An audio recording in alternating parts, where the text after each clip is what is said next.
Un choix de carrière étonnant, alors qu'il a longtemps exercé comme neurologue. Avant d'entrer en politique, Olivier Véran s'apprête désormais à remettre sa blouse de médecin dans l'esthétique. Comme il l'a en effet annoncé il y a quelques jours, s'est vers un nouveau domaine qu'il a décidé de se lancer, un choix qui surprend mais qu'il a justifié dans Le Parisien ce vendredi 22 mars. Difficile d'échapper aux critiques après une telle reconversion ?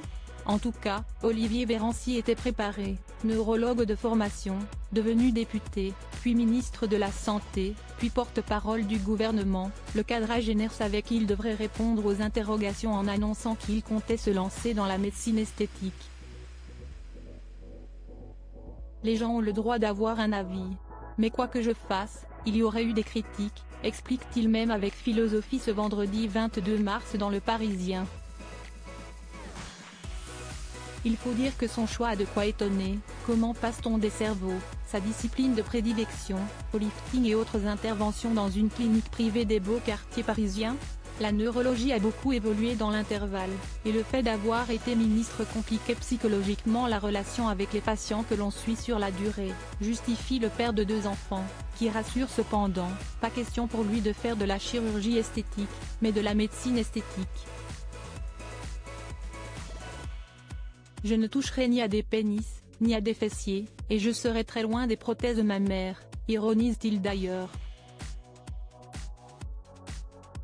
Critique et incompréhension, face au choix luxueux d'Olivier Véran, une nouvelle carrière qui ne se déroulera qu'un seul jour par semaine, comme il le faisait avant d'entrer au gouvernement, le député de l'Isère ne consacrera qu'une partie de son temps à cette nouvelle activité pour laquelle il prend des cours à la faculté de santé de Créteil.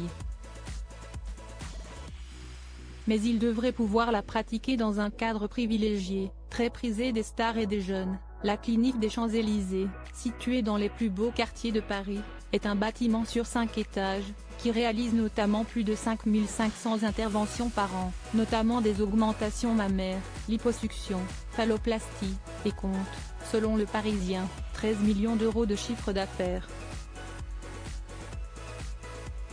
Des chiffres qui font grincer des dents les responsables de la médecine, si estiment son choix personnel, dont acte.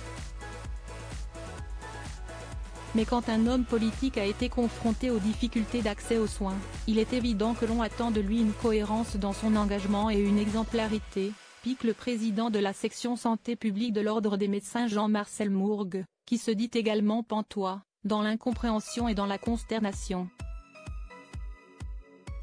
Très en colère, celui-ci prédit même que cela influe sur ses débats politiques. Quand il sera de nouveau amené à débattre de l'accès aux soins, il sera clairement en difficulté.